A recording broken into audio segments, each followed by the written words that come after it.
presenter is Miss Andrea Szőnyi from USA's Shoah Foundation. She will also present IWALK program, also one mobile platform that is also presented already in our magazine Archivi. So please, Andrea, floor is yours.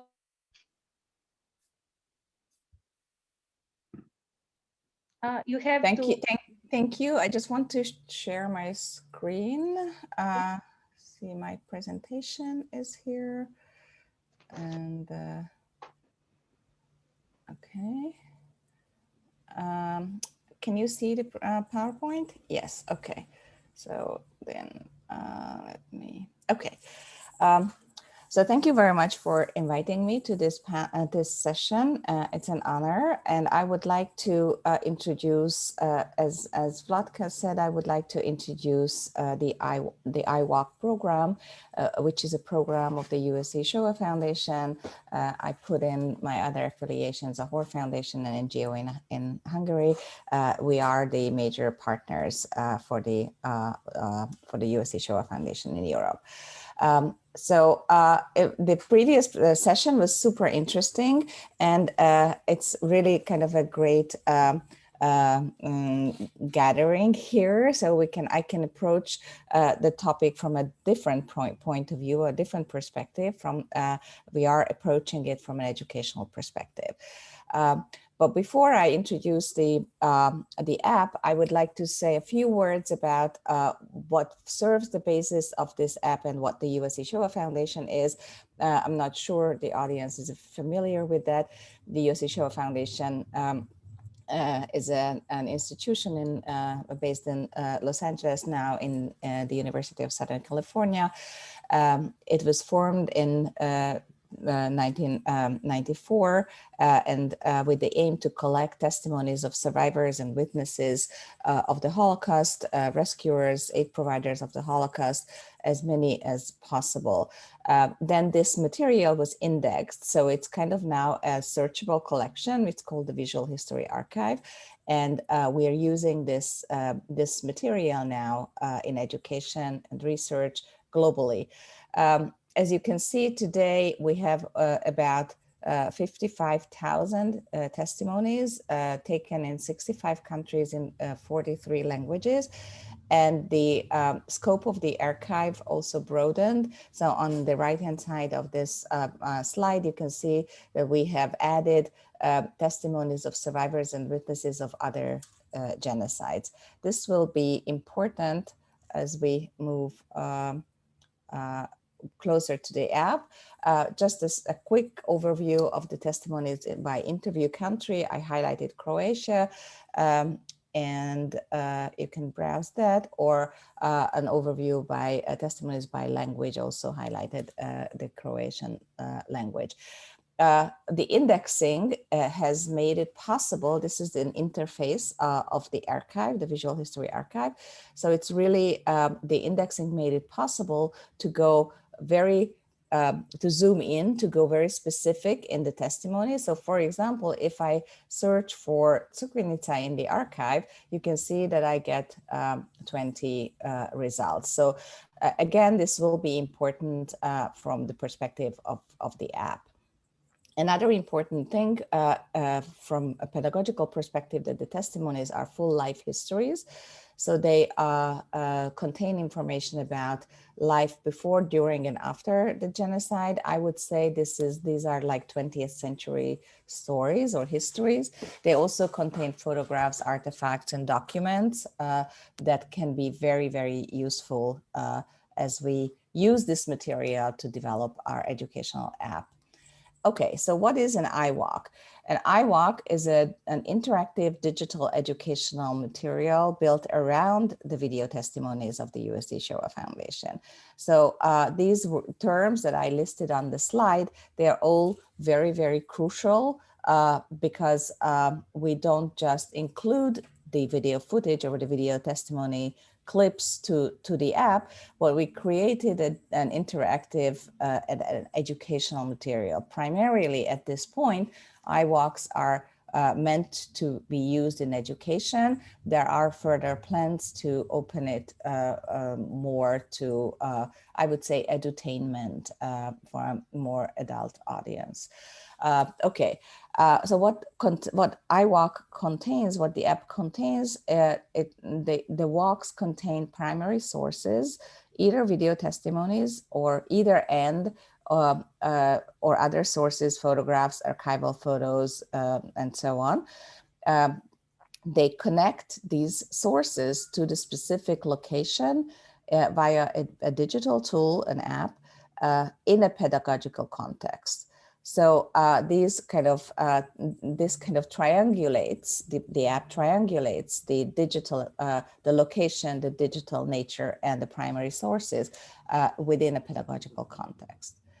The IWALK app is downloadable, freely downloadable from the Apple Store or Google Play Store. This is what it looks like if you want to download it. And I have a couple of screenshots. So you can see that there are a number of countries that we have developed IWALKs for. If you open the app, if you have your location enabled, it will show you where the nearest IWALK is, where you can see I'm sitting in Budapest. So pretty much you can kind of estimate the location, because we have many IWALKs in Budapest, but the one that's closest to me is the one about or at the Shoes Memorial at the Danube Bank. So you can browse among the IWALKs by countries. We also give space to work with partner organizations. So it's a screenshot, so I'm not able to click on that, but if you click on that, then all the partner organizations that developed IWALKs with us can come up. And then you click on Hungary, let's say, and then you have a list of spaces and places where you can actually find an IWALK. And if you go into the specific IWALK, you will have, the students will have a short description of what this program is. Everything is connected to the map. So the stops will be kind of mapped out. And there are other information for the teacher, for example, how long does it take, what age group it's recommended to, what language. We usually have, most of the IWALKs are both in local language and in English. And then we start the guide.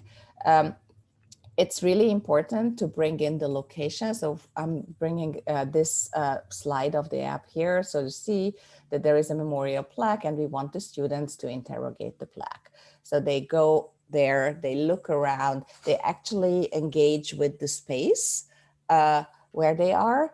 And then we have a possibility in the app to ask questions, and the questions, the students type in their answers, and I will show you in a minute where it lands.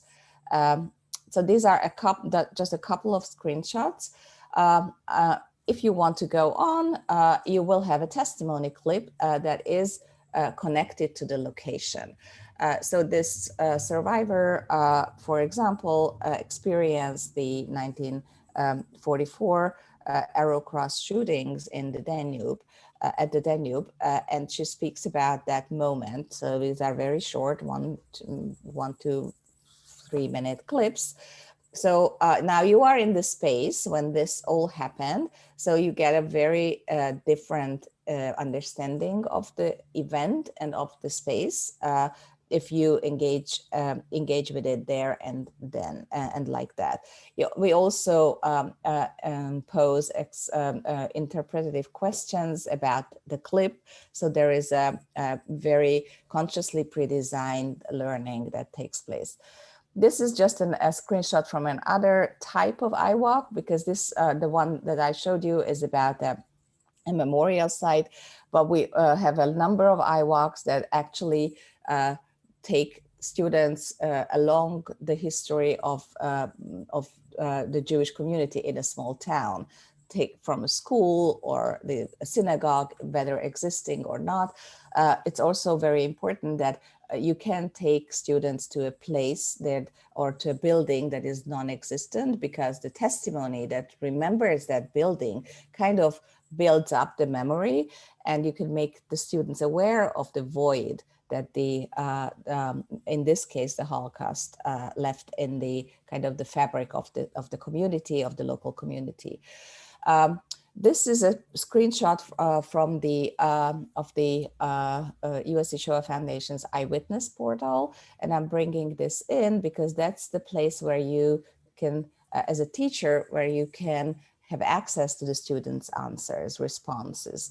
So I'm not going into details, but there are detailed informations for the teacher in the app, how they need to make an account and invite the students, and students, when they type in their answers, the answers will land in this IWALK group. This is my account, and this is another screenshot about, sorry, it's in Hungarian, what the students responded in the app. So this is a question and answer, oops, sorry, question and answer and question and answer. Okay, so that's where this experience allows the teacher to have a follow-up lesson and a reflection in the classroom if they want to. So what happens if a teacher uses the IWALK? What is the learning that takes place? As I said, this is not only an experience or a touristic experience, but it's deep learning. So with learning outcomes, very clearly defined learning outcomes. So obviously it increases learning, and it increases effective learning because you take students out of the classroom. I don't think I need to explain that too much, that it really increases motivation and interest.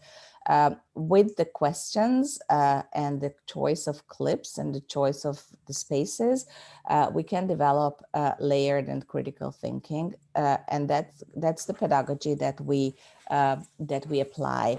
So just by going to the space, it's not development of critical thinking is not granted. So you need the pedagogical context. You have to ask those questions. Obviously, besides knowledge, it also increases empathy.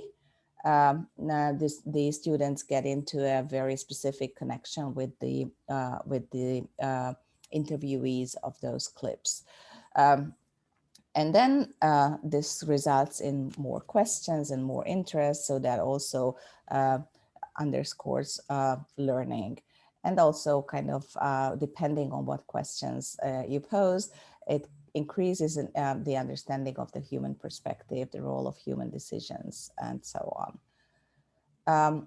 These are the most current kind of locations where we have IWALKs. The black dots are the ones that are already in the app, and the red ones are under development. So you see that we started out, obviously the most IWALKs exist in Hungary, as it started out from here, but then we expanded more to Central Europe, Poland, Czechia, Slovakia, Ukraine, and then just started to move to Western Europe. So there's one in Luxembourg now, and another one is under development.